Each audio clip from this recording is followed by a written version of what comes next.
Hello everyone, welcome to our channel Education Hotspot. So in this series of sociological dictionary, we are discussing some important terms related to sociology. जो आपके one day competitive exam like UGC net, PhD entrance, whatever आप जहां पे भी sociology को MCQ base मान के attempt करने वाले हैं, प्लस आपके जो भी सोशियोलॉजी मेंस आंसर राइटिंग के कंसेप्ट जैसे आप एमए परस्यू करते हैं या फिर आप यूपीएससी में ऑप्शनल चूज करते हैं, पीसीएस में ऑप्शनल चूज करते हैं, वहां पे आपके ये बहुत इंपॉर्टेंट रहने वाली है चीजें। तो यहाँ पे आप देख रहे हैं द टॉपिक, द कंसेप्ट, जो terminology that we are going to talk about is iron cage. Iron cage का जो कंसेप्ट है, देखिए पहले बैकग्राउंड समझते हैं, देन वी विल डिस्कस। अगर ये एमसीक्यू में आता है तो किस तरीके से आपको प्रोसीड करना है और इसके कंसेप्ट को डिटेल में सब्जेक्टिवली कैसे डील करना है, आई विल ट्राई कि मैं इसका पूरा 100% सोल्यूशन आप तक पहुंचाऊं। सबसे पहले तो देखिए आयरन केज, चूहेदानी देखिए रैट ट्रैप होता है जिसे हम बोलते हैं। देखिए रैट ट्रैप एक छोटा सा है, आयरन केज की बात करें तो बड़े बड़े बार्स, बड़ा बड़ा एक तरीके से जेल मान लीजिए। तो पीपल स्टक हो जाते हैं उसके अंदर, जिससे बाहर निकलना मुश्किल हो जाता है। तो ये आयरन केज कंसेप्ट भी ऐसी ही चीज है कि आप कहीं फंस गए हो and it is becoming difficult to get out of that particular cage. ठीक है, अब ये कंसेप्ट कहा जाता है कि इसे मैक्स वेबर ने दिया। देखिए कंसेप्ट जरूर मैक्स वेबर ने दिया था, लेकिन ये टर्म वेबर ने कॉइन नहीं की थी। This term iron cage was not given by Weber. Weber ने इसको अपनी जो बुक थी the Protestant ethic and the spirit of capitalism, वहां आयरन केज का एक कंसेप्ट यूज करा था। वो कंसेप्ट को किस नेम से इन्होंने यूज करा था, बिकॉज लैंग्वेज डिफरेंट थी, उसको बाद में ट्रांसलेट करा तो द वर्ड वाज स्टेलहैर्टस गियोस। I am sorry if I mispronounce this but the word is in front of you.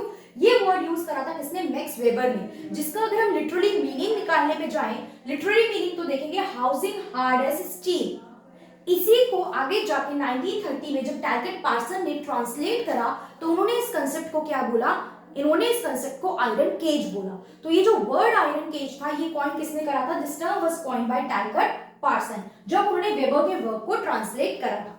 तो I hope it is clear, basic से मीनिंग क्लियर हो गया। अब थोड़ा समझिए क्या था उस समय पे जब ये सोशियोलॉजिस्ट स्टडी कर रहे थे ना, सोसाइटी का ट्रांसफॉर्मेशन वाला फेज था। सोसाइटी ओल्ड ट्रेडिशनल सोसाइटी से मॉडर्न इंडस्ट्रियलाइज सोसाइटी, जिसमें हमें काफी ज्यादा रेशनलाइजेशन देखने को मिल रहा था, मॉडर्नाइजेशन था, इंडस्ट्रियलाइजेशन था, इस वजह से ट्रांसफॉर्म मतलब इस तरीके से ट्रांसफॉर्म हो रही थी और उस ट्रांसफॉर्मेशन की वजह से सोसाइटी में बहुत सारे चेंजेस आ रहे थे और इन्हीं चेंजेस को ये सब अलग अलग जो सोशियोलॉजिस्ट थिंकर रहे वो ऑब्जर्व करके अपनी थ्योरी फ्रेम कर रहे थे।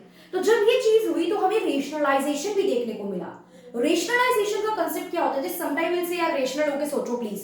रेशनल मतलब होता है free from any external pressure और समथिंग, मतलब आपके ऊपर कोई दबाव नहीं है किसी भी तरीके का। आप चीजों को साइंटिफिकली दिमाग लगा के एनालाइज करके कॉस्ट बेनिफिट सोच के आप चीजों को चूज कर रहे हो। भाई मेरा बेनिफिट होगा तभी आई चूज इट, अदरवाइज मैं अपने नुकसान की बात क्यों करूंगी, राइट? तो यहाँ पे देखो रेशनलाइजेशन का अगर आप मतलब देखोगे, आप लिख सकते हैं इसको चाहो तो अपने पास। तो rationalization is formal social norms, society के ऐसे नॉर्म्स जो फॉर्मली एक्सेप्टेड है सोसाइटी में, प्रोसीजर्स या regulations that govern human social conduct, जो ह्यूमन का, एक पर्सन का बिहेवियर, कंडक्ट की वो कैसे बिहेव करेगा, रिस्पॉन्ड करेगा, ये सब क्या करते हैं, डिसाइड करते हैं। So I hope this is clear rationalisation का कंसेप्ट क्या है। देन वी हैव, अब देखते हैं कि आयरन केज क्या है। So iron cage is a symbol of social pressure we feel from others and ourselves. Sometime basic से एग्जांपल देखो, क्या होता है कि प्रेशर है बहुत ज्यादा, यार अब ये कर लिया, अब एग्जाम दे रहे। फॉर एग्जांपल आपने सबको बोल रखा है कि यार हम सिविल्स की प्रिपरेशन करेंगे, अब प्रिपरेशन नहीं हो रही है, आप छोड़ना भी चाह रहे हो, फिर भी पूरी नाते रिश्तेदारी अड़ोस पड़ोस सबको पता है कि यार ये बच्चा आईएएस की तैयारी कर रहा है। अब वो पीछे हटना भी एक मुश्किल डिसीजन हो रहा है कि छोड़े और कुछ और प्लान कर ले। तैयारी करते रहना और अच्छे से 100% ना देना और पता है कि एग्जाम नहीं निकल पाना, तो वो एक प्रेशर बाहर वालों का भी और अपने आप का प्रेशर भी आप खुद बिल्ड कर रहे हो, राइट? तो आप एक स्टेज में फंस गए हो और it is becoming difficult for you to get out of that. ये बेसिक से मैंने पढ़ाई से रिलेटेड ये एग्जांपल लिया है कि आपके लिए उससे निकलना थोड़ा सा मुश्किल हो गया है। ऐसे बहुत सारे एग्जांपल आपको आज की डेट में आसपास देखने को मिल सकते हैं, even in your work place also. Sometime आपने कोई जॉब चूज कर ली बट फैमिली प्रेशर है, आपको वहां काम करने में उतना जील नहीं मिल रही है, किक नहीं मिल रही, मजा नहीं आ रहा है, लेकिन फिर भी मजबूरी है क्योंकि फैमिली का प्रेशर है, कमाना है, अर्निंग चाहिए। जो मेरा पैशन है उसमें मैं उतना कमा नहीं पाऊंगी शायद, राइट? अगर मैं कहीं और ऑफलाइन या किसी और तरीके से क्लासेस ना लूं तो यूट्यूब से I will not be able to earn that much यार। यूट्यूब से अर्निंग अगर बहुत अच्छी सोचनी है तो इट विल टेक मतलब बहुत टाइम लगेगा। So I can not fully dependent on this, this is my passion, that's why I am making this videos, right? But क्या पैशन फुली सर्व कर पाएगा? सो इस वजह से लोग डिसीजन नहीं ले पाते और वो एक केज में फंस के रह जाते हैं। That cage is iron cage. तो ये होता है symbol of social pressure we feel from others and ourselves to act in a way that is strategically beneficial for us. लेकिन उस समय वो हमारे लिए बेनिफिशियल है ना कहीं, राइट?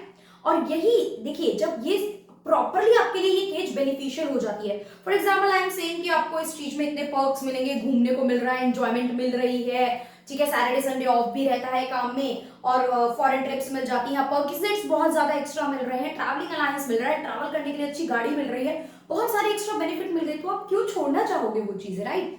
तो वो चीज उस केस में वो आयरन केज आपके लिए वेलवेट केज बन जाएगी, राइट? मुझे कोई कह दे आइए महल में रहिए, आराम से खूब शाही ट्रीटमेंट मिलेगा, रॉयल ट्रीटमेंट, अच्छा खाने को मिलेगा, आपको आराम से सब कुछ हाथ में मिलेगा, आपको मेहनत करने की जरूरत ही नहीं है, अच्छे खासे नौकर आप लोग आपके आसपास घूमेंगे, तो that will not be a iron cage for me ना, वो तो मेरे लिए वेलवेट केज हो गया। तो ये आइडिया दैट पीपल